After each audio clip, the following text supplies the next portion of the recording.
tam bir faciədir. Bura bilirsiniz nədir? Baxın, o binalardan gələn kanalizasiya suları buradan axır və gedir tökülür Masazır gölünə.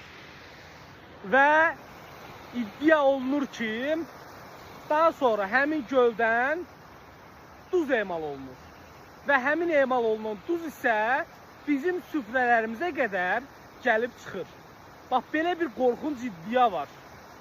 Görüntülər yayılmışdı bir neçə gün öncə sosial şəbəkələrdə. Biz də nə dərəcədə həqiqət əks etdirmədiyini öyrənmək üçün gəldik, gözümüzün şahidi olduq. İndi bu su həqiqətən Masazır gölünə tökülürmü və həmin ərazidə həqiqətən duz emal olunurmu, onu bilmirik. Ancaq bu görüntünün özü belə faciədir.